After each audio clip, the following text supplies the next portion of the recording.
Hello guys, good evening everyone, good afternoon everyone. Let's start with the session. आज हम पहली बार करेंगे idioms and phrases, है ना। वन वर्ड हमने कर लिया है, कुछ क्लासेस हमने वन वर्ड की हैं, कुछ सिनोनिम एंटोनिम की हैं, कुछ इडियम्स एंड फ्रेजेस की करके हम बैलेंस मेंटेन करके अपनी वोकैब को कवर कर रहे हैं। ठीक है, चलिए तो जल्दी से सेशन को स्टार्ट करते हैं, स्लाइड्स को ऐड करते हैं। पीडीएफ्स की डिमांड आ रही थी स्टूडेंट्स की काफ़ी ज़्यादा कि मैम पीडीएफ्स भी दे दीजिए साथ साथ में, तो पीडीएफ्स आपको दे दी जाएंगी गाइस। ठीक है, यस, आपको पीडीएफ्स मिल जाएंगी, आप परेशान मत होइए। काफ़ी सारे स्टूडेंट्स का ये था कि मैम पीडीएफ्स भी एटलीस्ट प्रोवाइड कर दीजिए। ठीक है, आपको दे दी जाएगी, परेशान नहीं होंगे आप। ठीक है, मगर फिर भी मैं आपको एक बात सजेस्ट करूंगी कि आपको अपने नोट्स को बनाना है। आप अपने नोट्स बनाएं, नोट्स में आप जो भी मैं आपको ट्रिक्स बताती हूँ उसको लिखें, है ना, उसको ट्रिक्स को लिखें। मैं आपको पीडीएफ की पूरी जानकारी कल दे दूंगी।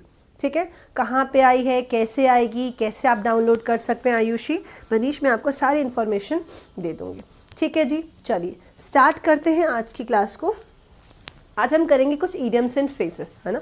इडियम्स एंड फ्रेजेस याद करने में ज़्यादा दिक्कत नहीं आती है। अगर आप उसको 2 से 3 बार भी रिविजन कर लोगे तो वो हो जाते हैं। आपको ज़्यादा फोकस करना होता है सिनोनिम एंटोनिम्स में। आई होप आप सिनोनिम एंटोनिम्स को रेगुलर कर रहे हैं। स्टार्ट करते हैं आज के इडियम्स एंड फ्रेजेस से। तो पहला जो वर्ड है, हाँ, मैं आपको इन्फॉर्मेशन दे दूँगी, सारी इन्फॉर्मेशन दे दूँगी बेटा, आप परेशान नहीं होइए। ठीक है, आपको सारी इन्फॉर्मेशन मिल जाएगी, कहाँ मिलेगी, कब मिलेगी, सब कुछ मिल जाएगा, डोंट वरी। ओके, चलिए।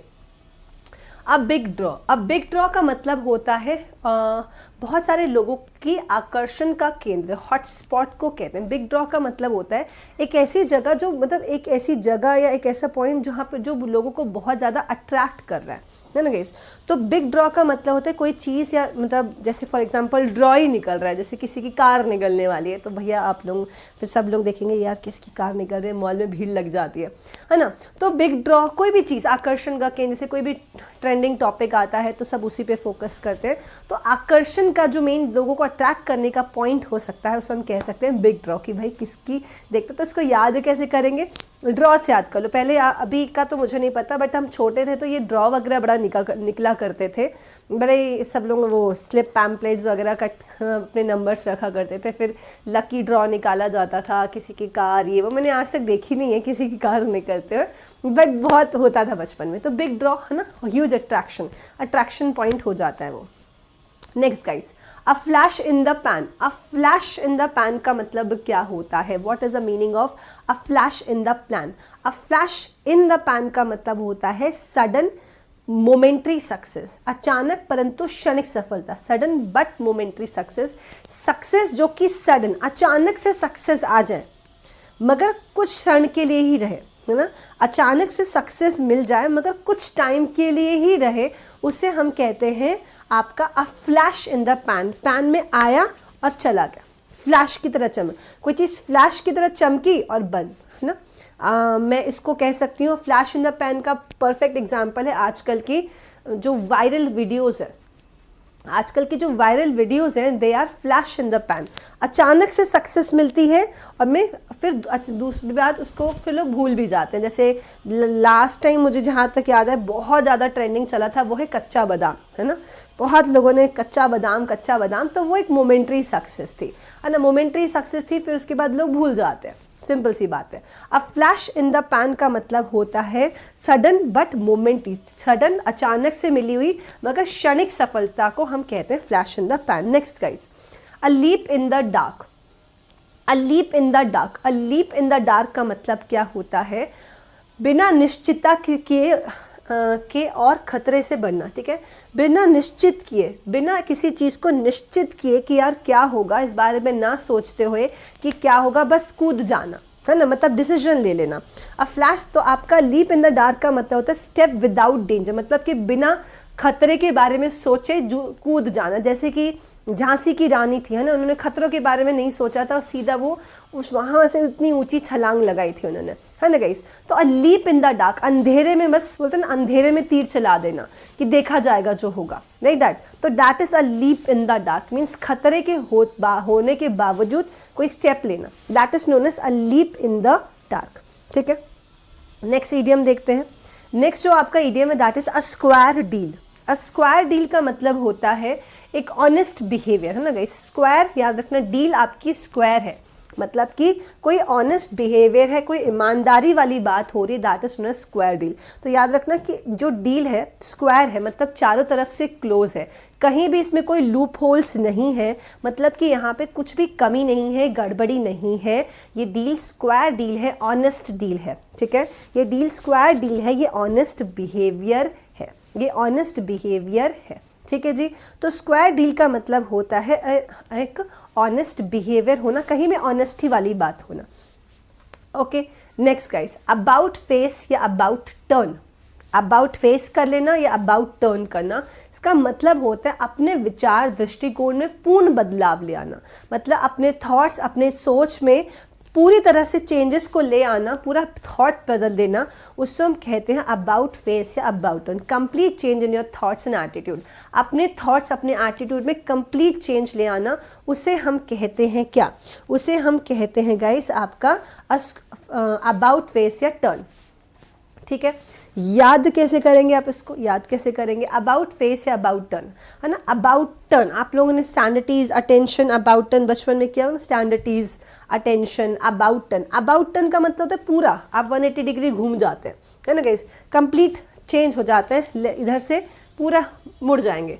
तो अबाउट टर्न का मतलब याद रखना कि पूरी तरह से बदलाव, आप जो बोलते थे उसका जैसे उल्टा बोलने लगे, विपरीत बोल रहे हैं, है ना गाइस। जो आप सोचते थे उसके विपरीत सोचने लगे हैं, तो उससे हम कह सकते हैं अबाउट टर्न या फेस टर्न। फेस को आप टर्न करो या अबाउट टर्न करो, मतलब कि आप अपने थॉट्स में, अपने एटीट्यूड्स में बदलाव लेकर आ रहे हो।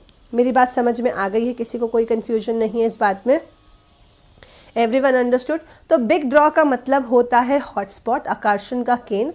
A flash in the pan का मतलब होता है सडन मगर मोमेंट्री सक्सेस को हम कह देते हैं flash in the pan. A leap in the dark का मतलब होता है बिना खतरे, बिना सोचे समझे, मतलब जंप मार देना, ओके। अ स्क्वायर डील का मतलब होता है कोई ऑनेस्ट बिहेवियर। स्क्वायर डील का मतलब होता है कोई ऑनेस्ट बिहेवियर होना।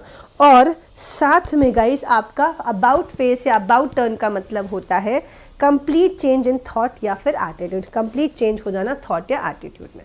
नेक्स्ट मूव करते हैं, अक्लीस हील। अक्लीस की हील गाइस, है ना, ये कहानी से रिलेटेड है। ये जो मुहावरा है, जो ईडियम है, ये कहानी है ना, कहानी से बनी है। अक्लीस एक योद्धा था, अक्लीस एक ग्रीक का योद्धा था, ट्रॉय सिटी का, है ना। तो बहुत बड़ा योद्धा था, जैसे हमारे यहाँ अर्जुन को माना जाता है कि बहुत बड़े योद्धा थे, वैसे ही वो था। मगर उनका जो वीक पॉइंट था ना, जहाँ पे उनको तीर लगने से उनकी डेथ हुई थी, उससे वो उनकी हील थी, उनकी एड़ी थी, है ना। तो उनकी एड़ी जो थी उनका वीकेस्ट पॉइंट था, जैसे कि रावण का वीकेस्ट पॉइंट उसकी नाभि थी। तो अक्लीस हील का मतलब वहाँ से बन गया कि इडियम कि अक्लीस हील है, मतलब कि ये किसी का कमज़ोर एस्पेक्ट है, कमज़ोर पहलू है ना, ये कोई वीक पॉइंट है किसी का, that is known as Achilles heel, कि ये किसी चीज़ का या किसी व्यक्ति का वीक पॉइंट है, ये किसी व्यक्ति या किसी चीज़ का वीक पॉइंट है, that is known as Achilles heel, ठीक है जी। नेक्स्ट, अक्रॉस द बोर्ड, ठीक है। अक्रॉस द बोर्ड का मतलब क्या होता है, what is the meaning of across the board. Across the board का मतलब होता है सभी को एक समान, मतलब सभी एक समान, सभी को नहीं, सभी एक समान होना, ऑल द सेम, जब सभी एक समान हो, जब सभी एक समान हो। तो बोर्ड मीटिंग में जब सब बैठते हैं, है ना, बोर्ड मीटिंग होती है, यहाँ यहाँ यहाँ यहाँ पे लोग बैठते हैं, तो सब सेम लेवल के लोग बैठते हैं, है ना। अक्रॉस द बोर्ड, बोर्ड में, बोर्ड मेंबर्स में, मतलब ना बोर्ड मेंबर्स, तो बोर्ड मेंबर्स सब समान होते हैं, सेम लेवल में होते हैं, सेम उनका औहदा होता है, ओके। तो बोर्ड मेंबर्स में बोर्ड मेंबर्स जो होते हैं वो ऑल द सेम होते हैं, सब एक जगह से होते हैं। बोर्ड मेंबर्स जो होते हैं सभी एक प्रकार से होते हैं, एक समान होते हैं, सेम होते हैं, उन्हें हम बोर्ड मेंबर्स कह सकते हैं, अक्रॉस द बोर्ड कह सकते हैं, सॉरी, उसे हम अक्रॉस द बोर्ड कह सकते हैं। बोर्ड के इस पार उस पार सब समान है। नेक्स्ट देखते हैं guys, that is Argus eyes. Argus eyes का मतलब होता है कोई व्यक्ति जो बहुत सचेत है, बहुत ज़्यादा कॉशियस है ना। आर्ग्यूस आइज हम किसे कहते हैं कि व्यक्ति जब बहुत ज़्यादा सचेत होता है, बहुत ज़्यादा चौकन्ना होता है, तो चौकन्ने व्यक्ति को हम कहते हैं आर्ग्यूस आइड, चौकन्ने व्यक्ति को हम आर्ग्यूज आई कह सकते हैं कि यार ये तो बड़ा चौकन्ना है, बहुत ज़्यादा कॉशियस है, बहुत ध्यान से किसी चीज़ को करता है ना, आर्ग्यूज साइड। तो अरे मैं ना इसको इसका ट्रिक दी थी, बट मेरे को लगता है स्टूडेंट्स ने फिर इसको गलत याद कर लिए, तो आर्ग्यू साइड का मुझे ट्रिक चेंज करना है, मैं सोच रही थी। आर्ग्यूज आइड का मतलब होता है चौकन्ना, है ना। तो बस अपनी जो आंखें खोल रख, हम जो हमेशा आंखें खोल के खड़ा रहता है गार्ड वगैरह, है ना, गार्ड वगैरह आर्ग्यूज, उनकी आइज़ कैसी होती है, आर्ग्यूज आइड होती है, एकदम चौकन्ने तरह देख रहे होते हैं कि कहीं कुछ गड़बड़ तो नहीं है। आपने देखा होगा जो स्पाई वगैरह होते हैं या फिर जो गार्ड्स होते हैं, जैसे कि आप पीएम के गार्ड को देखेंगे या फिर, है ना, आपने देखा होगा एनर्जी कमांडोज वगैरह, उनकी आर्ग्यूज आइड होती है, उन लोग बहुत कॉशियस और बहुत चौकन्ने होते हैं, एकदम चारों तरफ उनकी नज़र होती है ना। तो बाज की नज़र जैसे ना, चौकन्ना होना, एकदम कॉशियस होना। Okay, next, arrow in the quiver. Arrow in the quiver का मतलब क्या होता है? What is the meaning of arrow in the quiver? Good afternoon बेटा। रणनीति या एक ऐसा विकल्प जो लक्ष्य हासिल करा दे, ठीक है।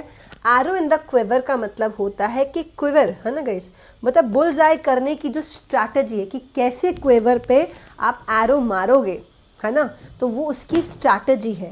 एरो इन द क्विवर क्या है? एक परफेक्ट स्ट्रैटेजी है किसी चीज़ को पाने की, हासिल करने की, है ना। एरो इन द क्विवर क्या है? किसी चीज़ को पाने की परफेक्ट स्ट्रैटेजी को हम कह सकते हैं एरो इन द क्विवर। किसी चीज़ को पाने की परफेक्ट जो स्ट्रैटेजी हो सकती है उसे हम कह सकते हैं एरो इन द क्विवर। रणनीति या एक ऐसा विकल्प जो हमें हमारे लक्ष्य को हासिल करा दे, that is known as arrow in the quiver, ठीक है। कि आपको मतलब लक्ष्य भेद करने में, एरो को सही मतलब बुल्स आई करने में आपकी जो स्ट्रैटेजी है उसे हम एरो इन द क्विवर कहते हैं। As duck takes to water. As duck takes to water का मतलब क्या होता है? What is the meaning of this idiom? As duck takes to water का मतलब होता है ईजी टू ऑपरेट। किसी चीज़ को करना बहुत आसान हो, कोई भी चीज़ जिसको करना बहुत आसान हो उसे हम कहते हैं as duck takes to water. आपने देखा है डक्स कितनी आसानी से लैंड से आराम स्मूथली वाटर में ना चले जाती हैं, तो एकदम आसानी से लैंड से वाटर एकदम ऐसे ऐसे लगता ही नहीं कि उनके लिए ज़मीन क्या है और उनके लिए पानी क्या है, एकदम ईजी ना guys. As duck takes to water, तो वो कैसे इतनी आसानी से, मतलब कोई कार जो कि बहुत ईजी है, कोई कार जो कि करने बहुत आसान है, उसे हम कह सकते हैं as duck takes to water. As ducks takes to water, ठीक है। तो अक्लीस हील का मतलब होता है वीक एस्पेक्ट, कमज़ोर पहलू को हम अक्लीस हील कहते हैं, ठीक है। अक्रॉस द बोर्ड, बोर्ड के सब इस पार उस पार सब सेम है, बोर्ड के इस पार उस पार सब सेम लेवल पे होते हैं, that is across the board, that is across the board. Argus eyes, तो आइड जो कि बहुत ज़्यादा चौकन्नी होती है, बहुत ज़्यादा कॉशियस होती है, आई जो कि बहुत ज़्यादा चौकन्नी और कॉशियस होती है उसे हम आर्ग्यूस्ड आई कहते हैं, ठीक है। Arrow in the quiver, quiver तो स्ट्रैटेजी जो है ना, आपकी जो स्ट्रैटेजी है किसी चीज़ को हासिल करने की, that is your arrow in the quiver. And as duck takes to water का मतलब तो कोई चीज़ करना जो कि बहुत सिंपल हो, बहुत ईजी हो करना, बहुत ईजी और ईजी टू ऑपरेट हो, ठीक है। चलो नेक्स्ट पे चलते हैं। As true as steel. As true as steel का मतलब क्या होता है कि कोई ट्रस्ट वर्दी है, कोई भरोसेमंद है, विश्वासी है, जिस पर आप विश्वास कर सकते हैं। एज ट्रू एज स्टील, तो स्टील जो होता है अपने आप, मतलब स्टील और प्लास्टिक में अगर आप देखो तो स्टील भैया भरोसेमंद है। घर आप आज भी देखेंगे तो दादी और लोग स्टील के या फिर प्लास्टिक के बर्तनों पे भरोसा नहीं करते, ये ऐसे स्टील वाले टाइप के बर्तनों में भरोसा करते हैं, कॉपर वगैरह में, है ना guys. As true as steel, तो स्टील एकदम पक्का होता है, ट्रस्टवर्दी होता है कि भैया चलेगा, है ना। स्टील के प्रोडक्ट्स हमें पता होता है कि यार ये चलेंगे, तो एज ट्रू एज स्टील का मतलब होता है विश्वसनीय होना, ट्रस्टवर्दी होना, कि कोई चीज़ ट्रस्टवर्दी है, ठीक है। Next is guys at sea. At sea का मतलब क्या होता है? एट सी में मतलब इंसान उलझ गया है, कंफ्यूजन में होना। एट सी का मतलब होता है इंसान बहुत ज़्यादा कंफ्यूजन में है। जब इंसान बहुत ज़्यादा कंफ्यूजन में होता है तो उसे हम कहते हैं एट सी, कैसे याद करेंगे कि अगर बाई चांस आपने वो मूवी देखी होगी लाइफ ऑफ अ पाई, कि इंसान जब मतलब सी में, समुद्र में खो जाए तो फिर उसको समझ में नहीं आएगा कि वो किधर जाए, क्योंकि वहाँ पे डायरेक्शंस तो समझ में नहीं आते, ना लेफ्ट समझ में, राइट समझ में आ रहा है, पता नहीं कहाँ जाके मिलेंगे, है ना गाइस। तो एट सी मतलब सी में इंसान बहुत कंफ्यूज्ड होता है ना। सी में इंसान, है ना, समुद्र में इंसान अगर खो जाए तो वो बहुत कंफ्यूज हो जाएगा कि अब मैं क्या करूँ, कहाँ जाऊँ, कहाँ किससे मदद मांगूँ, कोई मदद करने के लिए भी नहीं मिलेगा, राइट। तो एट सी का मतलब होता है कंफ्यूज्ड होना। एट सी का मतलब होता है कि बंदा बहुत ज़्यादा कंफ्यूज्ड है, ठीक है। चलो next is guys eight the drop of a hat. Eight the drop of a hat, what is the meaning of this idiom? Eight the drop of a hat. Drop of a hat का मतलब होता है hat आपके sir से गिरने में कितना time लगेगा, तुरंत गिर जाएगी। तो मतलब बोलते हैं ना, पलक झपकते ही या फिर हैट के गिरते ही, पलक झपकते ही, पलक का झपकते ही या हैट का गिरते ही, मीन्स तुरंत, बिना देरी के, immediately without delay, okay, immediately without delay, that is known as at a drop of a hat. तुरंत बिना देरी के उसे हम कह सकते हैं at a drop of a hat, ठीक है। ओके नेक्स्ट देखते हैं at the end of one's tether. At the end of one's tether, तो इसका मतलब क्या होता है? सहन शक्ति के अंतिम सीमा तक, okay. At the end of one's tether मतलब कि किसी की सहन शक्ति के अंत तक, बोलते हैं ना, मेरे बर्दाश्त के अंत तक, ओके। बोलो at the ends of one's tether, जैसे कि आप देखेंगे मम्मी को आप छेड़ते रहो, कुछ भी बोलते रहो, मतलब मस्ती करते रहो, पढ़ाई ना करो, तो मम्मी एक टाइम में बहुत गुस्से लगे, फिर तेरे को मैं बताती हूँ अभी, है, ऐसे करके फिर पिटाई चालू। तो मतलब सहन शक्ति के अंत तक बर्दाश्त करती हैं, फिर उसके बाद पिटाई चालू, है ना। तो किसी को आप इतना इरिटेट कर दो कि उसका टीथ ऐसे हो जाए, जब हम इरिटेट होते हैं, मैं तेरे को बहुत मारूंगा, है ना गाइस। तो at the end of one tether वाली सिचुएशन आ जाएगी, है ना गाइस। ये वाली सिचुएशन मतलब किसी की सहन शक्ति के बाहर होगी बात, किसी की सहन शक्ति के बाहर हो गई है बात, that is at the end of one's tether, कि भैया ये जो बात है हमारे सहन के अब बाहर हो गई है, ठीक है। चलो next guys, at the first blush.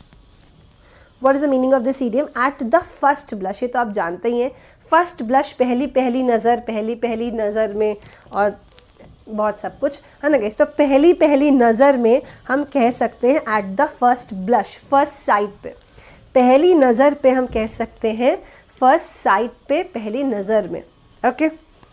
चलो एक बार देखते हैं फिर से वर्ड्स को, एक बार देख लेते हैं। तो एज ट्रू एज स्टील का मतलब होता है ट्रस्टवर्दी, भरोसेमंद, विश्वसनीय। एज ट्रू एज स्टील, तो स्टील की तरह ट्रू होना, ठीक है। एट सी का मतलब होता है कंफ्यूज्ड होना। एट सी मीन्स अगर आप सी में हैं तो आप कंफ्यूज हो जाएंगे, आप पता नहीं क्या करेंगे, ऐसा वाला हाल, हाँ। Eight a drop of a hat, तो ड्रॉप के गिरते ही या पलक के झपकते ही, मतलब कोई चीज़ बहुत क्विकली हो जाए, तुरंत हो जाए, है ना। That a drop of hat means तुरंत, without delay. At the end of one's tether, at the end of one's tether का मतलब होता है कि सहन शक्ति के अंतिम सीमा तक, टॉलरेंस के एंड तक, टीथर वाला, तो ऐसी वाली फीलिंग आ जाए ना, तो उसको हम कहते हैं एंड ऑफ वंस टीथर, मतलब कि सहन शक्ति के अंत तक। और एट द फर्स्ट ब्लश का मतलब होता है पहली नज़र में, पहली नज़र में। आज मुझे ठंड नहीं लग रही, आज मैं नॉर्मल हूँ, मगर बीमार थी तो मुझे ऐसा लग रहा था कि मुझे पता नहीं कितनी ठंड लग रही है, कोलकाता और कितने लेयर ऑफ कपड़े लगा लूँ, फिर भी ठंड लग रही थी। आज मैं सही लग रहा है, मुझे लग रहा है यार आज तो ठंड ही नहीं है, आज ऐसा फील हो रहा है। ओके चलो, ठीक होने के बाद कितना अच्छा लगता है ना, नहीं तो बीमार हो जाए बंदा सब खराब लगता है, कुछ नहीं होता। बड़ी मुश्किल मैंने क्लास ली तुम्हारी पिछले वीक, ये वाली वीक में पूरा दिन खराब हो गए मेरे यार। चलो बट हमने मैनेज कर लिया जैसे तैसे भी, आगे चलते हैं। हाँ, at bat an eyelid, okay. Bat an eyelid का मतलब क्या होता है? What is the meaning of bat an eyelid? Bat an eyelid का मतलब होता है बहुत पुअर रिएक्शन देना। आपने जैसे कुछ किसी को सरप्राइज दिया, आपने किसी के लिए बहुत अच्छा सरप्राइज प्लान किया और आपने सोचा कि सामने वाला बहुत एक्साइटेड हो जाएगा या हो जाएगी, ये चल के चिल्लाएगा, और आप सामने वाला बस बस मतलब उनकी सिर्फ पलकें झपकाई, उन्होंने बस कोई रिएक्शन नहीं दिया, मतलब बहुत गंदा रिएक्शन है ना, तो बहुत पुअर रिएक्शन, प्रतिक्रिया या भावहीन, कोई रिएक्शन ही नहीं दिया मतलब। ओके ओके,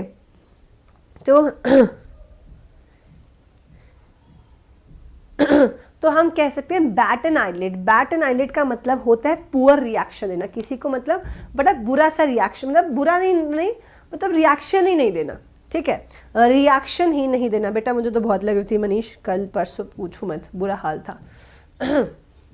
तो रिएक्शन, बहुत खराब रिएक्शन या बहुत कम रिएक्शन देने को सिर्फ पलके झपकाना, मतलब सिर्फ पलके झपकाने का मतलब है कि बहुत कम रिएक्शन देना, ठीक है।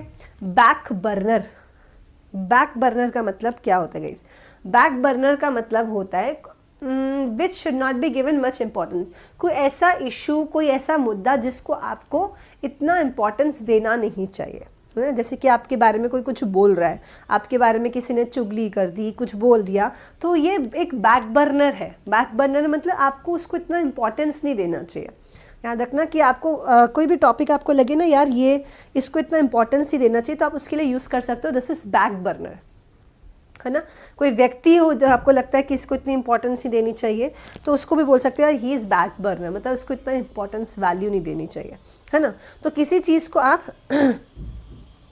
वैल्यू ना दो उसे हम बैक बर्नर कहते हैं, ठीक है। Back to square one, back to square one, square one, जहाँ से चालू किए थे वहीं पे पहुँच जाना। बैक टू स्क्वायर वन का मतलब होता है जहाँ से आपने चीज़ की या जहाँ से आपने शुरुआत की थी ना वहीं पहुँच जाना। Get to where it started, वहाँ पहुँच जाना जहाँ पे ये मामला चालू हुआ था, ठीक है, वहीं पहुँच जाना जहाँ पे ये मैटर जो है चालू हुआ था। That is known as back to square one, that is known as back to square one, कि जहाँ पे ये मुद्दा चालू हुआ था वहीं पे घूम फिर के पहुँच जाना, है ना।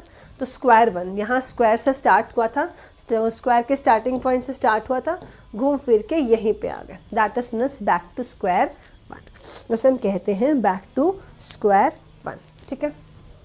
बैक चैट करना, बैक चैट का मतलब होता है किसी को बड़ा मतलब कड़ा सा रूड सा रिप्लाई करना, जो आपके पीछे चैट करते हैं, जो आपके पीछे बैक चैट करते हैं, आपकी बुराइयाँ करते हैं, उसको आपको बैक चैट कर देना चाहिए कि मुझे तेरे से कोई फ़र्क नहीं पड़ता, आई डोंट केयर, है ना गाइस। जो आपके पीछे आपके पीछे जो चुगली करते हैं उसको आप बैक चैट कर दो, है ना। आप उसको अच्छा टफ और एक रूड सा रिप्लाई दे दोगे तो बंदा खुद ही समझ जाएगा कि भैया हमें कुछ नहीं बोलना चाहिए, ठीक है। तो बैक चैट का मतलब होता है किसी को बहुत रूड रिप्लाई देना, किसी को तड़ाक से जवाब देना, बोलते ना तड़ाक से जवाब दे देना, दैट इज बैक चैट, ठीक है। चट से मेरे पीछे बात करते हो चटाक, बैक चैट, मेरे पीछे बात करते हो चटाक कर देना, बैक चैट कर देना, ठीक है। नेक्स्ट जो है गाइज आपका, नेक्स्ट जो वर्ड है आपके वो है bad hat. It is not hate, it is bad hat. ये पता नहीं मैं इसको कब सुधारूंगी, मैं हमेशा गलत करती हूँ। बैड हैट है, बैड हैट। बैड हैट का मतलब होता है कोई ऐसी व्यक्ति है, कोई ऐसी चीज़ जो आपके बोलते ना सिर पे बैठ जाए, बोलते ना यानी मेरे सर पे बैठ गया है, मतलब जो आपको कॉन्स्टेंटली परेशान करता रहे, है ना। दुष्ट व्यक्ति जो जानबूझकर परेशानी पैदा करता है, तो बैड हैट बोलते ना ये मेरे सर पे बैठ गया है। तो कोई चीज़ आपके सर पे बैठ जाए, मतलब जो आपको लगातार परेशान करता है, ऐसी हैट, आपने कोई हैट पहन ली है, मतलब एक हैट, ये बैड हैट है, मतलब ये एक ऐसी हैट है जो सिर पे चुभ रही है, मतलब इरिटेट कर रही है। तो कोई व्यक्ति जो आपके सर पे चढ़ के आपको परेशान ही करे उसे हम बैड हैट कहते हैं, ठीक है। तो बैट एन आईलिड का मतलब क्या होता है? बड़ा गंदा सा पुअर सा रिएक्शन देना, ओके। बैक बर्नर का मतलब होता है, बैक बर्नर का मतलब होता है कि है ना, मतलब which should not be given much importance, जिसको इम्पॉर्टेंस उतनी नहीं दी जानी चाहिए, ठीक है जी। फिर आपका बैक टू स्क्वायर वन का मतलब होता है वेयर टू, तो वहीं से स्टार्ट करना जहाँ पे ये वहीं पे पहुँच जाना जहाँ पे ये स्टार्ट हुआ था, ओके, वहीं पे पहुँच जाना जहाँ पे ये स्टार्ट हुआ था। बैक चैट का मतलब होता है टफ और रूड रिप्लाई देना, बैक चैट का मतलब होता है टफ और रूड रिप्लाई देना। और बैड हैट का मतलब होता है कोई ऐसा एविल व्यक्ति जो आपको मतलब लगातार परेशान ही किया जा रहा है, ठीक है, दैट इज बैड हैट। चलो आगे बढ़ते हैं। बेयर बोन्स, बेयर बोन्स का मतलब क्या होता है? What is the meaning of this idiom bare bones? Bare bones का मतलब होता है बेसिक पोजीशन, मूलभूत तथ्य। हाँ, मूलभूत तथ्य मीन्स बेसिक, जो किसी बेयर बोन्स मतलब कोई चीज़ का बेसिक पोजीशन होना, है ना, कोई चीज़ का बेसिक, किसी चीज़ का बेसिक्स होना। जैसे कि हमारी बॉडी में जो हमारा बेसिक पोजीशन क्या है, कंकाल जो होता है जिसको हम स्केलेटन कहते हैं, है ना, बोन्स हैं उसके ऊपर, उसमें फिर भगवान ने ऑर्गन्स फिट कर दिए हैं, फिर उसमें स्किन लगा दी है, हमारे मसल्स वगैरह, फिर हमारी बॉडी बनती है, मगर हमारा बेसिक पोजीशन तो स्केलेटन है। तो बेयर बोन्स, तो बोन्स से याद करना ना, बेयर बोन्स मीन्स कोई सी चीज़ की बेसिक पोजीशन है ना, किसी चीज़ की मतलब उसका बेसिक ढांचा है कह सकते हैं। तो दैट इज मूलभूत मीन्स कोई चीज़ का बेस होना या उसका इंपॉर्टेंट पार्ट होना, दैट इज बेयर बोन्स। ठीक है, चलो next is guys bear in mind. Bear in mind का मतलब होता है यार ध्यान रखना, टेक केयर, है ना। बियर इन माइंड का मतलब होता है टेक केयर करना, ध्यान रखना। कोई चीज़ बार बार आपके दिमाग में आ रही है, बियर इन माइंड मतलब आप बार बार किसी चीज़ के, कोई चीज़ आपके दिमाग में बार बार आ रही है, that means you have to take care of that particular thing. ऐसे याद करना कि कोई चीज़ आपके दिमाग में बार बार आ रही है तो you have to take care of that particular thing, bear in mind. कोई चीज़ आपके दिमाग में बार बार आ रही है तो you have to bear that thing in your mind, you have to take care of that particular thing. ठीक है, तो बेयर बोन्स का मतलब होता है किसी चीज़ का basic position. Okay, bear in mind का मतलब क्या होता है कि आप कोई चीज़ आपके दिमाग में बार बार आ रही है जिसका आपको ध्यान रखना है, ख्याल रखना है। ठीक है, beer the burned, beer the burned का मतलब होता है बुरे परिणाम को, मतलब बुरे परिणाम झेलना। ठीक है, बियर द बर्न्ड का मतलब होता है सफ़र बैड कॉन्सिक्वेंसेस, तो किसी चीज़ के बुरे परिणामों को झेलना, बुरे परिणामों को फेस करना। ठीक है, उसे हम कहते हैं बियर द बर्न्ड। ठीक है, उसे हम कहते हैं बियर द बर्न्ड। किसी चीज़ का मतलब अगर आपने हाथ आग में डाला है, अगर आपने आग में हाथ डाल दिया है तो उसके परिणाम तो आपको झेलने ही पड़ेंगे, उसका आपको बुरा परिणाम तो झेलना ही पड़ेगा। तो वही वाली बात है कि अगर आपने कुछ ऐसा कार्य किया है, अगर आपने कुछ पंगे लिए हैं तो उसमें आपका हाथ भी जलेगा, आपको उसको बियर करना पड़ेगा, आपको उसके कॉन्सिक्वेंसेस को, उसके परिणामों को झेलना पड़ेगा। That is known as bear the brunt. ठीक, that is known as bear the brunt मतलब किसी के परिणाम को झेलना, किसी परिणाम को झेलना। ठीक है, next beer the palm. Beer the palm का मतलब क्या होता है? प्रमुख या प्रसिद्ध होना, मतलब प्रोमिनेंट होना।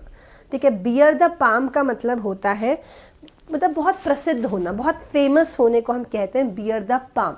बहुत ज़्यादा फेमस होने को हम कहते हैं बियर द पाम। फेमस, अब इसको ऐसे याद रखना, पाम का मतलब होता है हाथ, है ना। आपने देखा होगा फेमस लोग ऐसे ऐसे करते हैं तो वो अपना पाम दिखाते, ऐसे बोलते हैं तो रुक जाती है जनता, ऐसे बोलते हैं तो चलने लग जाती है। तो बियर द पाम, ऐसा पाम वही लोग जो बहुत ज़्यादा प्रोमिनेंट या प्रसिद्ध होते हैं, तो जिनका हाथ, जिनका पाम जो है जनता रोक सकता है, भीड़ रोक सकता है, तो दे बियर दैट पाम, मतलब दे आर फेमस, प्रोमिनेंट, है ना। कोई आपको सड़क में ऐसे कोई व्यक्ति ऐसे चलते हुए ऐसे ऐसे करता हुआ नजर आए, पागल हो गया। अगर कोई भी सेलिब्रिटी आ जाए, अमिताभ बच्चन ऐसे ऐसा, जनता पागल हो जाए। शाहरुख खान आ जाए, कोई भी, है ना, रजनीकांत आ जाए, साउथ में रजनीकांत आ जाए, आय हाय हाय पूरा साउथ रुक जाए, है ना। तो beer the palm means prominent होना, बहुत ज़्यादा प्रसिद्ध होना। ठीक है, बहुत ज़्यादा प्रसिद्ध होना। हाँ ठीक है, बिल्कुल बिल्कुल सही है। Next guys, beauty is only skin deep. Beauty is only skin deep, इस ईडियम का मतलब क्या होगा? What is the meaning of this idiom? Beauty is only skin deep. मतलब क्या है? ब्यूटी जो है बस स्किन के नीचे ठहर होती है, आज है कल नहीं है। Beauty is only skin deep. ठीक है, beauty is only skin deep का मतलब होता है कि ब्यूटी जो है ना, वो सदैव नहीं रहती, आज है कल नहीं है। ठीक है, कि ब्यूटी जो है आज है कल नहीं है, ठीक है, ब्यूटी जो है आज है कल नहीं है। तो हम कह सकते हैं beauty is only skin deep, mean शारीरिक सुंदरता बहुत ज़्यादा दिन तक नहीं टिकती, है ना। तो शारीरिक जो सुंदरता होती है वो बहुत लंबे समय तक टिकती नहीं है। तो ब्यूटी जो है वो बहुत स्किन डीप होती है, ठीक है जी। तो बेयर बोन्स का मतलब होता है बेसिक पोजीशन होना। बियर इन माइंड का मतलब आपके दिमाग में बार बार कुछ आ रहा है, आप कुछ चीज़ का bear in mind take care कर रहे हैं, है ना। बियर द बर्न का मतलब होता है किसी के बैड कॉन्सिक्वेंसेस को, अब आपने हाथ आग में डाल लिया है तो आपको हाथ तो जलेगा ही, है ना। You have to bear the burn, you have to bear the consequences. Bear the palm means prominent होना, प्रसिद्ध होना। और beauty is only skin deep का मतलब होता है ब्यूटी जो है वो ओनली स्किन डीप है, मतलब कि शारीरिक सुंदरता जो है वो बहुत ज़्यादा समय तक टिकेगी नहीं। Okay, that is known as beauty is only skin deep. आगे बढ़ते हैं। Bee in one's bonnet, bee in one's bonnet, bee the bee, है ना, मधुमक्खी। बी इन वंस बॉनेट का मतलब होता है किसी चीज़ को महत्वपूर्ण मानकर लगातार उसी के बारे में सोचने की स्थिति, मतलब किसी के बारे में लगातार सोच रहे हैं। आपके दिमाग में ना, जैसे बोलते हैं ना तो आपके दिमाग में कीड़ा चला गया, मतलब इसके दिमाग में कीड़ा भर गया, या मतलब किसी बात आपके दिमाग में चले गई या वही घूम रही है आपके दिमाग में। तो आपके दिमाग के बॉनेट में जब कोई बी या कोई बात चले जाए, बस वही घूम रही है ना, उसी के बारे में सोच रहे हैं, that is bee in one's bonnet. मतलब कि थिंकिंग ऑफ समथिंग इम्पॉर्टेंट, किसी चीज़ के बारे में आप लगातार सोच रहे हो, राइट, किसी चीज़ के बारे में आप लगातार सोच रहे हो, उसी के बारे में सोचे जा रहे हो, that is bee in one's, that is bee in one's bonnet. Thinking of something important, किसी इंपॉर्टेंट चीज़ के बारे में आप लगातार सोच रहे हैं, that is bee in one's bonnet, ठीक है। Next guys, beside oneself. Beside oneself का मतलब होता है व्यक्ति जब बहुत चिंतित और बेचैन है, एंशियस है। बिसाइड वनसेल्फ का मतलब होता है व्यक्ति जब बहुत चिंतित और बेचैन महसूस करता है, उसे हम कहते हैं बिसाइड वनसेल्फ। तो इसको याद कैसे करेंगे, बिसाइड वनसेल्फ। तो बिसाइड का मतलब जैसे साइड, बगल में, है ना गाइस। तो जब आप कोई पार्टी शार्टी चल रही है या घर में फैमिली में सब बैठे हैं, तो कोई नहीं, जैसे आप या चलो आपके साथ कुछ झगड़ा हो गया तो हम कोना पकड़ लेते हैं। तो जो भी बिसाइड वनसेल्फ, जो कोना पकड़ के बैठा है ना, तो जब शादी पार्टी चल रही है, कुछ भी इंजॉयमेंट चल रही है, कोई व्यक्ति अपना कोने में बैठा है, गाने सुन रहा है या दुखी है ऐसी, तो हमको समझ में आ जाएगा कि चिंतित है, बेचैन है ना।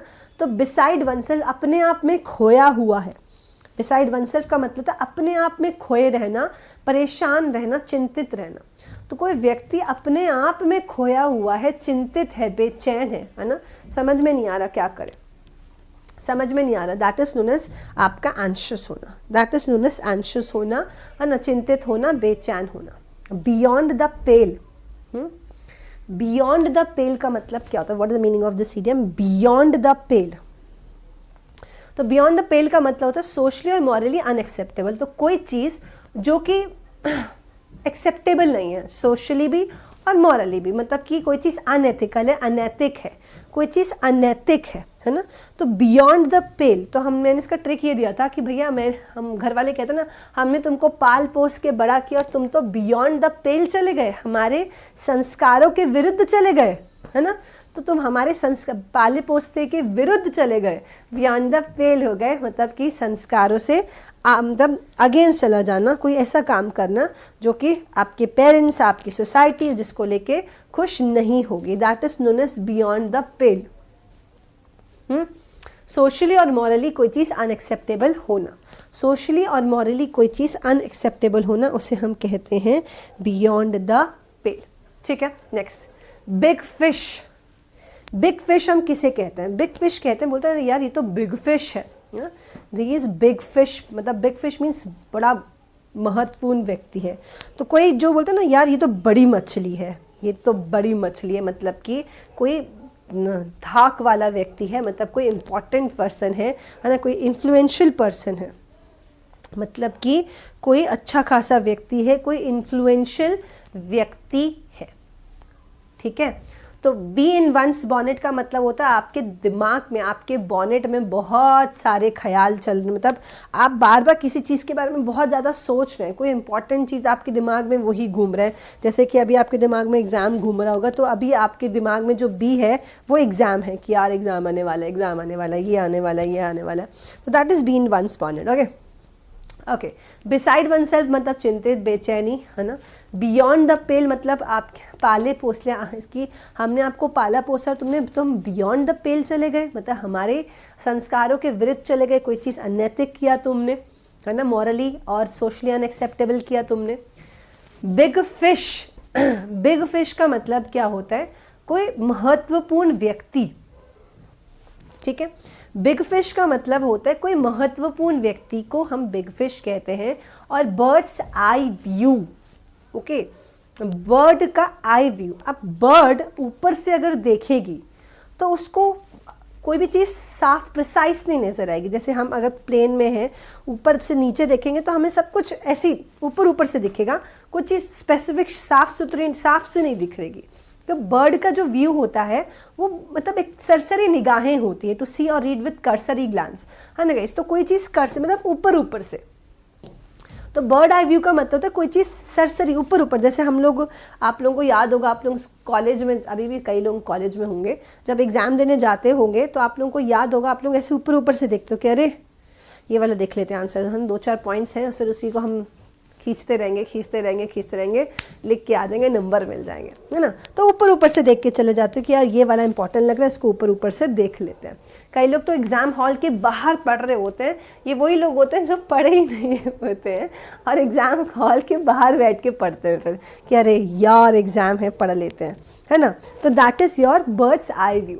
तो बी इन वंस बॉनेट का मतलब होता है समथिंग ऑफ इम्पॉर्टेंट, कुछ चीज़ जो काफ़ी इंपॉर्टेंट है। बिसाइड वन सेल्फ का मतलब होता है व्यक्ति जब बहुत चिंतित और बेचैन है, ठीक है, व्यक्ति बहुत चिंतित और बेचैन है। बियॉन्ड द पेल पाले पोसे, आप उसके अगेंस्ट चले गए हैं। बिग फिश मीन्स महत्वपूर्ण व्यक्ति, और बर्ड आई व्यू मीन्स सरसरी निगाहों से देखना, कोई चीज़ सरसरी निगाहों से की गई है, ऊपर ऊपर से की गई है, ठीक है। नेक्स्ट में मूव कर देते हैं, that is catch 22। Catch 22, What is the meaning of this idiom? Catch 22. Catch 22 का मतलब होता है विकट परिस्थिति जिसमें विकल्पों पर अमल करना मुश्किल हो, कोई critical situation in which choices are difficult to execute, ठीक है। तो कैच 22 मीन्स कंफ्यूज हो जाना कि क्या करूं क्या ना करूं, मतलब चॉइसेस में कंफ्यूज हो जाने को हम कैच 22 कहते हैं। तो इसको ऐसे याद करना कि 22 पकड़ लिया, बस में समझ नहीं आ रहा ये वाला 2 या ये वाला 2, कौन सा वाला 2 अच्छा है, तो आप कंफ्यूज हैं, ये 2 या वो 2, दोनों सेम लग रहे हैं, तो कैच 22, है ना गाइस। कैच 22 कर लो या कैच 22 कर लो, मतलब ये वाला 2 या वो वाला 2, समझ में नहीं आ रहा दोनों में से कौन सा सही है, तो आप कैच 22 में है, कंफ्यूजन में है कि यार कौन सा वाला 2, है ना, कौन सा वाला 2, that is catch 22, confusion. Cause a ripple, cause a ripple का मतलब होता है एक्साइटेड हो जाना, उत्तेजना पैदा करना। तो कॉज अ रिपल का मतलब होता है जब आप बहुत एक्साइटेड हो जाते हैं। कॉज अ रिपल का मतलब होता है व्हेन यू गेट एक्साइटेड, जब आप बड़े बहुत मतलब खुश हो जाते हैं, हैप्पी हो जाते हैं, एक्साइटेड हो जाते हैं, है ना, तो that is cause a ripple, that is known as cause a ripple. इसको याद कैसे करेंगे, तो मैंने इसका ट्रिक दिया था, एप्पल से कर लो। हाँ, जब घर वाले बोल दे कि यार तुम लोगों ने ऑर्डर किया, एप्पल का फ़ोन आने वाला हो, तो एप्पल का नाम सुनते एक्साइटमेंट पैदा हो जाती है कि एप्पल, कॉज अ रिपल, है ना, एप्पल, अरे वाह, कॉज अ रिपल की अरे वाह एप्पल लेंगे, मज़ा आ जाएगा।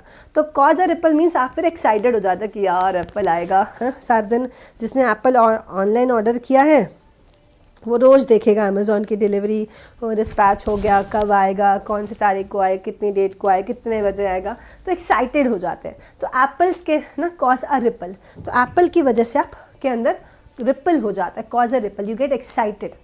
एप्पल की वजह से आप लोगों के अंदर रिपल हो जाता है, आप लोग एक्साइटेड हो जाते हैं, कॉज अ रिपल होता है, ठीक है।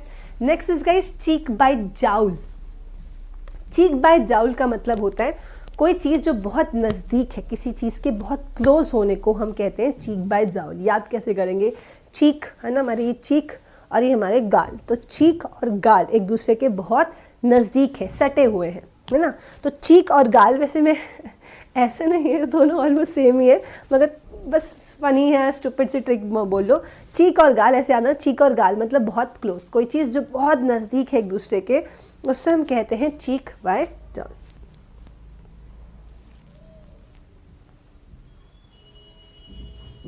ठीक है, तो कोई चीज़ किसी चीज़ के जो बहुत नज़दीक होती है उसे हम कहते हैं चीक बाय जाउल, काफ़ी नज़दीक, सट कर, कोई चीज़ सट कर होना।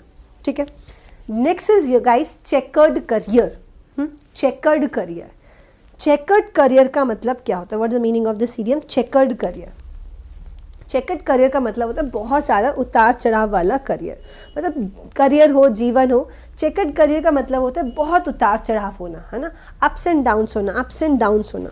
ओके, बहुत ज़्यादा अप्स एंड डाउन्स होना, उसे हम कहते हैं चेकर्ड करियर, है ना गाइस। तो कभी ऊपर जा रहा है, कभी नीचे जा रहा है, तो उसे हम कहते हैं चेकर्ड करियर। तो करियर में जब कभी चेक मिल रहा है, कभी नहीं मिल रहा है, कभी मिल रहा है, कभी नहीं मिल रहा है, ऐसे याद करो।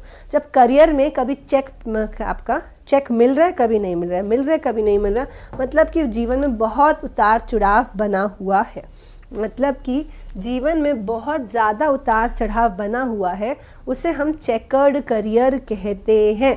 ठीक है, उसे चेकर्ड करियर कहा जा सकता है। अप्स एंड डाउन्स वाले करियर को चेकर्ड करियर कहते हैं। ठीक है, chip off the old block. ठीक है, chip off the old block, इस ईडियम का मतलब क्या होता है? What is the meaning of this idiom? Chip off the old block मतलब कि ओल्ड ब्लॉक की ये चिप है, ओल्ड ब्लॉक की ये चिप है जो उसी के समान है। मतलब ओल्ड ब्लॉक, ओल्ड आपके पेरेंट्स और आप उनकी चिप, है ना, आपकी उनकी चिप, क्योंकि उनके जीन्स हमारे अंदर आ जाते हैं, सारे फीचर्स हमारे अंदर आ जाते हैं, राइट।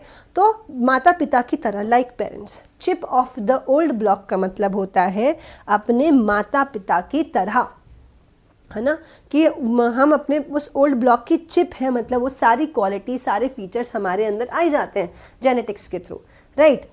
तो that is chip off the old block, उसे हम कह सकते हैं chip off the old block. ठीक है, एक बार देखें तो कैच 22 मीन्स ये वाला 2 या वो वाला 2, मतलब कि कंफ्यूजन है कि यार कौन सा 2, तो दो चॉइसेस के बीच में बहुत कंफ्यूज है, दैट इज कैच 22।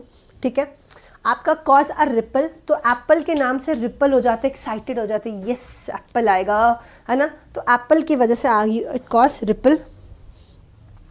चीक और jowl, cheek by jowl, cheek और गाल जो है एक दूसरे के बहुत सटकर होते हैं, बड़े नज़दीक होते हैं, तो चीक बाय जाउल का मतलब होता है कोई चीज़ बहुत सटी होना एक दूसरे से। चेकर्ड करियर का मतलब होता है करियर जहाँ पे बड़े अप एंड डाउन है। ठीक है, करियर जहाँ पे बड़े सारे अप्स एंड डाउन्स होते हैं उसे हम चेकर्ड करियर कहते हैं। करियर जहाँ पे बड़े अप्स एंड डाउन्स होते हैं उसे हम चेकर्ड करियर कहते हैं, उतार चढ़ाव वाला जीवन। और chip off the old block का मतलब होता है किसी ओल्ड ब्लॉक की चिप होना, मतलब कि पेरेंट्स के समान होना। ठीक है, चलो आगे बढ़ते हैं। Cliff hanger. ठीक है, क्लिफ हैंगर का मतलब होता है exciting in which the result will not be clear till the last, है ना, जैसे कि आपके मैच वगैरह होते हैं या फिर कोई ऐसी थ्रिलर मूवी होती है कि अब मतलब अंत तक समझ में नहीं आता कि क्या होगा, है ना, एंडिंग तक समझ में नहीं आता कि क्या होगा, उसे हम कहते हैं क्लिफ हैंगर। तो क्लिप की लगा के ऐसे हैंगर की तरह टंग जाते हैं आखिरी तक देखने के लिए कि यार क्या होगा क्या होगा क्या होगा, ये एक्साइटमेंट, ये देखने के में को हम कहते हैं क्लिफ हैंगर। क्लिप की तरह आप उस हैंगर में टंग गए हैं क्लिप लगा के, जब तक मतलब अटक जाता है ना, वहाँ पे जाके अटक जाता है कि यार देखना है कि क्या होगा क्या होगा क्या होगा, कौन जीतेगा कौन जीतेगा, तो दैट इज क्लिफ हैंगर। ठीक है, चलो clinch the issue. Clinch the issue का मतलब होता है रिजॉल्व द इशू, मुद्दे को सॉल्व करना। क्लिंच द इशू का मतलब होता है किसी मुद्दे को, है ना गाइस, क्लिंच द इशू का मतलब होता है किसी मुद्दे को का सल्यूशन निकालना, है ना, किसी प्रॉब्लम का इशू रिजल्ट निकालना।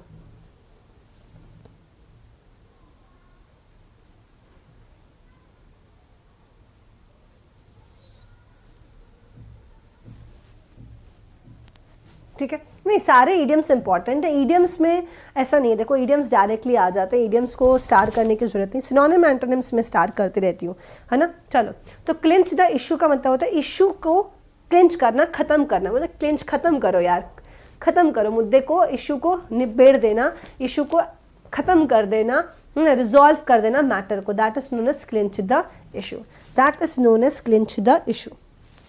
ठीक है। Cold feet, what is the meaning of this idiom? Cold feet. Cold feet का मतलब होता है कॉन्फिडेंस की कमी होना, lack of confidence. Cold feet का मतलब होता है कॉन्फिडेंस की कमी होना। ठीक है। कोल्ड फीट का मतलब होता है कि कॉन्फिडेंस ना होना वहाँ पे, लैक ऑफ कॉन्फिडेंस। जब आपके हाथ पैर ठंडे होने लगे, है ना, जब आपके हाथ पैर ठंडे हो जाएं कि अरे यार नहीं समझ में आ रहा क्या करूं, जब आपको समझ में ना आए कि अब क्या करूं, मेरे हाथ पैर जो हैं वो ठंडे हो गए, लैक ऑफ कॉन्फिडेंस, है ना। जब आपको स्टेज में खड़े होते हो, आपको कुछ नहीं आ रहा होता, आपको बहुत डर लग रहा होता है, तो आपके हाथ पैर ठंडे हो जाते हैं। जब आपका कॉन्फिडेंस की कमी होती है, जब आपकी कॉन्फिडेंस की कमी होती है, आपके हाथ पैर ठंडे हो जाते हैं, तो हम लोग मतलब डर जाते हैं ना, तभी। तो आत्मविश्वास की कमी होना, लैक ऑफ कॉन्फिडेंस होना, लैक ऑफ कॉन्फिडेंस होना, दैट इज नोन एज आपका कोल्ड फीट। ठीक है। Next is guys collateral damage. Collateral damage का मतलब क्या होता है? कोलैटरल डैमेज का मतलब होता है डैमेज जो कि कॉमन, मतलब जो आम लोगों के लिए, जैसे कि जिसकी गलती ना हो वो भी आ जाए, बोलते ना गेहूं के साथ घुन भी पिसाता है, तो ये जो वही वाला मुहावरा है। कोलैटरल डैमेज मीन्स आम लोगों या भावनाओं की क्षति, मतलब डैमेज टू कॉमन पीपल और बिल्डिंग, तो जिसकी गलती भी नहीं है वो भी उसमें पिसा जाए, उससे हम कहते हैं कोलैटरल डैमेज। ओके। तो डैमेज जो आसपास के, जो अगर स्पेसिफिक कहीं डैमेज है हो रहा है, जैसे कि मेरे को एक बिल्डिंग गिरानी है, तो आसपास की बिल्डिंग में भी प्रॉब्लम्स आई, तो उससे हम कोलैटरल डैमेज कहेंगे। तो आसपास में जो प्रॉब्लम्स आती हैं उसे कोलैटरल डैमेज कहते हैं। ठीक है। नेक्स्ट आपका cook someone's goose. Cook someone's goose का मतलब क्या होता है? What is the meaning of this idiom? Cook someone's goose. Cook someone's goose का मतलब होता है किसी की, आप किसी ने, गूस का मतलब होता है ना गाइस, गूस जो होता है आपका जंगली बतख को कहते हैं, बतख को। आप, एक तो जंगली बतख मिलती नहीं है ना, जंगली बतख मिलती बड़ी मुश्किल से, और आपने किसी की जंगली बतख उठा के पका के खा लिए मस्त तेल में फ्राई करके, है ना। तो आप किसी की बतख को उठा के खा गए, आपने कुक कर लिया, बनाया, खा लिए, सामने वाले का प्लान ख़राब कर दिया आपने। अब न्यू ईयर का प्लान में किसी ने गूस पकड़ के लाया था कि भाई हम लोग मस्त तंदूरी पार्टी करेंगे, बॉनफायर जलाएंगे, और आपने बना के खा ली, तो मतलब हो गया उसका प्लान खराब। तो कुक समवन्स को, किसी और का गूस को कुक कर देना मतलब उसके प्लान को बर्बाद कर देना, उसके प्लान को आपने पूरी तरह से कर दिया है बर्बाद, that is cook someone's goose. ठीक है। एक बार रिवाइज करते हैं। तो क्लिफ हैंगर का मतलब होता है कि exciting in which result will not, तो मतलब एक्साइटिंग होना कि रिजल्ट की क्या होगा अंत तक ना समझ में आना, तो वहीं पे टंगे रहना। क्लिंच द इशू मीन्स मुद्दे को सॉल्व करना। कोल्ड फीट मीन्स आपका जब कॉन्फिडेंस की कमी होती है तो आपके हाथ पैर हो जाते हैं ठंडे, तो कॉन्फिडेंस की कमी होना। ठीक है। फिर आपका है कोलैटरल डैमेज, तो ऐसा डैमेज जो लोगों को, आम जनता को डैमेज करता हो। और कुक समवन्स गूस, किसी के गूस को पका के खा लेना, मतलब होता है कि आपने क्या किया है, किसी के प्लान को बर्बाद कर दिया है। ठीक है। कैच 22, ये वाला 2 या वो वाला 2 समझ में नहीं आ रहा। ठीक है। समझ में नहीं आ रहा मतलब कि आप दो चॉइसेस के बीच कंफ्यूज्ड हैं। कॉज आर रिपल एप्पल आएगा, ये सोच के आप लोगों के अंदर कॉज आर रिपल हो जाता है, मतलब यू गेट एक्साइटेड। ठीक है जी। फिर आपका चीक बाय जाउल, चीक और गाल एक दूसरे के बड़े नज़दीक हैं, बहुत क्लोज हैं, तो उसे हम कह सकते हैं चीक बाय जाउल, इसे याद कर सकते हैं। ठीक है। फिर आपका है चेकर्ड करियर, तो करियर में कभी चेक मिल रहा है, कभी नहीं मिल रहा, मतलब बहुत अप्स एंड डाउन्स बने हुए हैं जीवन में। ठीक है। नेक्स्ट आपका है Cliff of chip off the old block. Old block parents, उनकी चिप उनके समान होना मीन्स पेरेंट्स के तरह होना। ठीक है। Bee in one's bonnet, bonnet आपके दिमाग के बॉनेट में कोई कीड़ा चला जाए, बी चले जाए, मतलब एक ही बात दिमाग में घूम रही है, बार बार आप किसी चीज़ के बारे में या किसी चीज़ या किसी के बारे में सोच रहे हो, दैट इज़ योर किसी thinking of something important. Beside one self, beside one self का मतलब होता है किसी चीज़ को लेके बहुत चिंतित या बेचैन रहना, किसी चीज़ को लेके बहुत ज़्यादा चिंतित या बेचैन होना is beside one self. Beyond the pale, तो पाले पोसे आपको बड़े किया और आप उसके खिलाफ चले गए तो बियॉन्ड द पेल हो गया, मीन्स कुछ ऐसा काम करना जो कि सोशली और मॉरली अनएक्सेप्टेबल हो, ठीक है। फिर आपका बिग फिश का मतलब होता है भैया बड़े व्यक्ति हैं, बिग फिश है, इंपॉर्टेंट पर्सन है। और बर्ड आई व्यू मीन्स ऊपर ऊपर से नर्सरी निगाहों से देखना कि भाई क्या हो रहा है, मतलब क्लियर ना दिखना, बस ऊपर ऊपर से समझ में आना। बेयर बोन्स का मतलब होता है बोन्स हमारी जैसे स्केलेटन हमारा बेसिक पोजीशन है, तो बेसिक पोजीशन को बेयर बोन्स कहते हैं। बियर इन माइंड, बार बार आपके दिमाग में कोई चीज़ आ रही है, मतलब you are thinking you have to take care of that, है ना, किसी चीज़ का ध्यान रखना। बियर द बर्न, अब आपने हाथ आग में डाल दिए तो उसको बर्न को भी झेलना पड़ेगा, कॉन्सिक्वेंसेस परिणाम को भी झेलना पड़ेगा, ठीक है। बियर द पाम, तो किसी का पाम ऐसा होना कि वो पब्लिक को रोक दे, तो प्रोमिनेंट होना, बड़ा प्रसिद्ध होना, है ना, फेमस होना, that is beer the palm, ठीक है। फिर आपका है beauty is only skin deep, तो ब्यूटी जो है वो सिर्फ और सिर्फ स्किन में है, मतलब आज है कल नहीं, तो ब्यूटी जो है वो आपके ज़्यादा दिन टिकती नहीं है। बैट एंड आईलिड, तो आपने सिर्फ मतलब आपने किसी के लिए कुछ किया मगर उसने सिर्फ और सिर्फ पलकें झपकाई, दैट सेट, मतलब कि बहुत बुरा रिएक्शन दिया, कोई खास रिएक्शन नहीं देना। बैक बर्नर, तो उसको बैक बर्नर है मतलब जो जिसके बारे में सोचने की ज़रूरत ही नहीं है, इंपॉर्टेंट नहीं है अपने लिए, तो वो बैक बर्नर है हमारे लिए, है ना। और बैक टू स्क्वायर वन, वहीं पहुंच जाना जहाँ से किसी चीज़ की शुरुआत की थी, ठीक है, जहाँ से किसी चीज़ की शुरुआत की थी वहीं पहुँच जाना। बैक चैट का मतलब होता है किसी को बहुत मतलब कड़ा सा गंदा सा रिस्पॉन्ड देना, एकदम बैक चैट करना। Okay, bad hat, bad hat का मतलब होता है ऐसा इविल व्यक्ति जो आपके लिए मतलब आपका सरदर्द बन गया, आपके सर पे चढ़ के मतलब आपको कांस्टेंट लगातार परेशान कर रहा है, आपके सर पे बोलते ना सर पे बैठ गया, दैट इज़ बैड हैट, ठीक है। एज ट्रू एज स्टील, तो एज ट्रू एज स्टील का मतलब होता है स्टील जिस पे आप भरोसा कर सकते हैं, ट्रस्टवर्दी है ना। सी में चले जाएंगे, एट सी, तो वहाँ पे कंफ्यूजन तो होनी है कि क्या करें अब, है ना, कंफ्यूज हो जाना। फिर आपका है at the drop of a hat, मतलब बिना, at the drop of hat means immediately, बिना देरी के तुरंत को हम कहते हैं at a drop of a hat. Okay, at the end of one's tether, तो अपने किसी चीज़ के बर्दाश्त की लिमिट के अंत तक, टीथर वाली सिचुएशन, तो at the end of one tether means अपने बर्दाश्त के एंड तक होना, टॉलरेंस के एंड में होना। फर्स्ट ब्लश मीन्स पहली नज़र में ऐसा जादू कर दिया वाली बात। ओके, अक्लीस का हील, हमने कहा कहानी है अक्लीस की हील जो उसका एक वीक पॉइंट था। अक्रॉस द बोर्ड का मतलब होता है बोर्ड के इस पार उस पार सब लोग सेम ही होते हैं, तो सब सेम है अक्रॉस द बोर्ड। ओके, फिर आपका आर्ग्यूज आइड, तो आइज जिनकी बहुत ज़्यादा चौकन्नी होती है, बहुत कॉशियस होते हैं, उसको हम आर्ग्यूज आई कह सकते हैं, ठीक है। फिर आपका है आपका एरो इन द क्विवर, तो एरो जो है क्विवर में डालने मतलब कि आपकी स्ट्रैटेजी है। Okay, arrow in the quiver means आपकी स्ट्रैटेजी होना, right, arrow in the quiver का मीन्स स्ट्रैटेजी होना। और साथ में आपका as duck takes to water, है ना, as duck takes to water, जैसे कि डक पानी में ईजली तैरने लगते हैं, है ना। अब बिग ड्रॉ मतलब बड़ा ड्रॉ निकलने वाला है, कार निकलने वाली, तो सब लोग वहाँ पे वो सबके लिए एक अट्रैक्शन का केंद्र है। A flash in a pan में कोई चीज़ आई और गई, है ना, आया और गया, मतलब कि सडन बट मोमेंट्री सक्सेस, ठीक है। फिर आपकी है a leap in the dark, अंधेरे में कूद जाना बिना खतरे का सोचे, ठीक है। अ स्क्वायर डील अगर चारों तरफ से क्लोज है, स्क्वायर है मतलब कि ऑनेस्ट है, कोई गड़बड़ी है उसमें, कोई कमी या लूप होल नहीं है। अबाउट फेस या टर्न, तो आप फेस को एकदम से बदल रहे हैं, चेंज कर रहे हैं, एक इस डायरेक्शन से अब उल्टी डायरेक्शन में हो गए, मतलब कि आपने अपने ख्याल में अपने बर्ताव में पूरी तरह से बदलाव ले आए हैं, ठीक है। चलो ग्रेट, आप लोग इसका रिवीजन कर लेना। वो कैप का ट्रिक मैं आपको देख चुकी हूँ, वो कैप की मैं स्ट्रैटेजी आपको दे चुकी हूँ कि कैसे आपको वो कैप को पढ़ना है। आप लोग इसको रेगुलर पढ़ते रहें, आप लोगों की इम्प्रूवमेंट डेली होते रहेगी। ओके, रेगुलर वो कैप को पढ़ाई करते रहें, पढ़ते रहेंगे, इम्प्रूवमेंट आप लोगों की आती रहेगी। ओके गाइस, चलो मिलेंगे नेक्स्ट क्लास में, तो रिवीजन कर लेना। पीडीएफ्स में अपलोड करती हूँ इसकी, मिल जाएगी आपको पीडीएफ, डोंट वरी, ठीक है।